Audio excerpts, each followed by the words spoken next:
इस वक्त अभी हम रेस्पिरेटरी मेडिसिन डिपार्टमेंट केजीएमयू में हैं और यहाँ पर एक पेशेंट इस वक्त एडमिट हैं जिनकी हम यूँ कहें कि जो फेफड़े की एक बहुत ही दुर्लभ बीमारी से वो परेशान थे, ग्रसित थे। उनका ट्रीटमेंट यहाँ पर हुआ है। ऐसा कहा जा रहा है कि केजीएमसी और केजीएमयू के अब तक के इतिहास में ये पहली बार प्रक्रिया अपनाई गई है किसी को स्वास्थ्य लाभ देने के लिए। वो शख्स हमारे साथ जुड़ चुके हैं, बातचीत करेंगे। क्या नाम है आपका? अनिरुद्ध मौर्य। कहाँ के रहने वाले हैं आप? बस्ती के।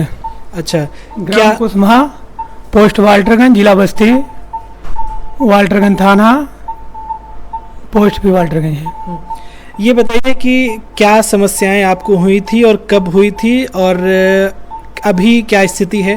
पहले थोड़ा सा समस्या के बारे में हम समझना चाहेंगे कि कब शुरुआत हुई, क्या क्या दिक्कतें हुई, और उससे पहले ज़रा सा ये भी बता दीजिएगा कि आप क्या करते हैं और कहाँ, मतलब अगर आप किसी शहर में काम करते थे तो कहाँ रहते थे? मैं मुंबई में रहता था, न्यू मुंबई में, दीवाई पाटिल के पास में। क्या काम करते थे वहाँ पे? टाइल्स का काम करता था सर। अच्छा, टाइल्स लगाने का? हाँ, टाइल, मार्बल, ग्रेनाइट फिटिंग करता था सर। अच्छा, तो क्या कुछ शुरुआत में दिक्कतें हुई आपको? मैं ये काम 17 साल से कर रहा हूँ सर। मुझे एक दिन मुझे 3.5 घंटा नाक से ब्लड आया, दीवाई पाटिल में एडमिट हुआ। वहाँ मुझे बताया गया कि आपको एडमिट हो जाओ, तो वहाँ मेरे पास सुविधा नहीं था सर। तो मैं बोला सर मैं यहाँ एडमिट नहीं हो पाऊँगा। आप तो बोले कि आप साइन करके निकल जाओ, साइन करना पड़ेगा। वहाँ से मैं साइन करके निकल आया। फिर आया बस्ती में, वहाँ मैं एडमिट हुआ डेसेंट हॉस्पिटल। तो वहाँ हमको बताया गया कि आपको ये बीमारी हजारों आदमी में एक को है। अच्छा, मतलब कोई रेयर बीमारी ऐसा वहाँ पे पता चला बस्ती में? हाँ। तो मैं वो बीमारी के ऊपर मैं अपना रिस्क लिया कि ये बीमारी है तो आखिर ठीक क्यों नहीं होएगा। तो मैं अपने किसी रिश्तेदार से सलाह लिया, तो बताया कि आप विवेकानंद में दिखा दो। विवेकानंद में मैं दिखाया तो उन्होंने बताया कि आपको ये बीमारी है, आपका दोनों फेफड़ा अप्लाई करना पड़ेगा। मतलब आप मुंबई से बस्ती आए, वहाँ पे आपने दिखाया तो पता चला कि कोई गंभीर बीमारी है, आप लखनऊ जाइए, वहाँ पे विवेकानंद अस्पताल है, वहाँ पर आप इसका ट्रीटमेंट कराइए।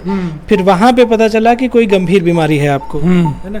क्या दिक्कतें आपको होती थी? जैसे पहली बार ब्लड आया था 3 घंटे तक लगातार, बाकी और क्या जब ब्लड बंद हुआ या जो प्राथमिक उपचार होना था वो हुआ, उसके बाद क्या दिक्कतें बनी रही? मैं चलने में असमर्थ हो गया था, सांस मेरा फूलता था, मैं सीढ़ी नहीं चल सकता था, 2 किलोमीटर चल भी नहीं सकता था। मेरे पास यही समस्या थी सर। तो विवेकानंद में जब आप पहुंचे पता चला कि कोई गंभीर बीमारी है, फिर आपने क्या किया उसके बाद? तो विवेकानंद में मैं केवल वहाँ सर रिपोर्ट निकलवाया था। वहाँ बताया गया कि खर्चा ज़्यादा आएगा। तो मैं बोला सर कि आप आयुष्मान भारत कार्ड से कर दीजिए। बोले मेरे पास आयुष्मान भारत कार्ड का कोई सुविधा नहीं है। तो मैं अपने दिमाग के अनुसार से मैं यहाँ आया केजीएमयू में।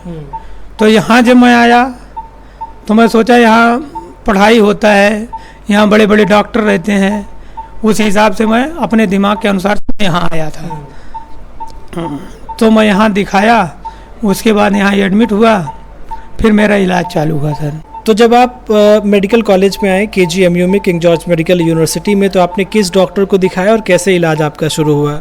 हम डॉक्टर राजीव गर्ग को दिखाए, डॉक्टर श्रीवास्तव जी को आनंद श्रीवास्तव जी को दिखाए और सुरेश कुमार सर को दिखाए। अच्छा, सभी लोगों ने मिलकर हमारा इलाज किया।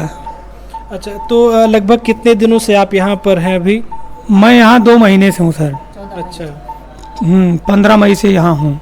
और अभी जो आपकी समस्या थी वो आपको ख़त्म लग रही है कि सब ठीक है पहले से? अब पहले से 100% मुझे ठीक दिख रहा है।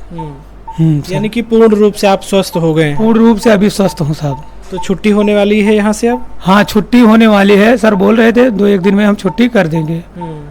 हाँ। तो बाकी फॉलोअप वगैरह के लिए आप लगातार आते रहिएगा, कोई दिक्कत अगर हो तो फिर पुनः ज़रूर मिलिएगा, है ना? ठीक है सर। ठीक है। और लोगों से आप क्या कहना चाहेंगे कि जो भी इस तरीके का काम करते हैं जिससे फेफड़े को नुकसान पहुंचता है, जैसे टाइल्स मार्बल लगाने वाले मशीनें चलाया करते हैं, उसका धूल धुआं ये सब फेफड़े में जाता है तो नुकसान करता है, तो लोगों से क्या कहना चाहेंगे कि कैसे वो सावधानी से काम करें? वो काम करे अपना सावधानी के साथ करे, मास्क लगा के करे, और अगर उनको कोई परेशानी होती है तो किसी अन्य डॉक्टर से, जहाँ है वहीं किसी डॉक्टर से सलाह लेते रहिएगा, उस हिसाब से अपना काम करते रहें। KGMU में जो इलाज की सुविधा है उसके बारे में क्या कहेंगे? KGMU में जो इलाज की सुविधा है ये एक परिवार जैसा है। ऐसा हॉस्पिटल हमने पहली बार देखा। कम पैसे में हमारा जो इलाज हुआ है, आयुष्मान भारत कार्ड से टोटल इलाज हमारा उसी से हुआ है। हमको बाहर से पैसा नहीं लगाना पड़ा है। चलिए, बहुत बहुत शुक्रिया हमसे बातचीत करने के लिए। आप स्वस्थ होकर के घर जाएं, हम यही कामना करते हैं, और बाकी की जो ज़िंदगी है वो और बेहतर तरीके से आप बिता पाएं। बहुत बहुत शुक्रिया हमसे बात करने के लिए। Thank you. Thank you sir.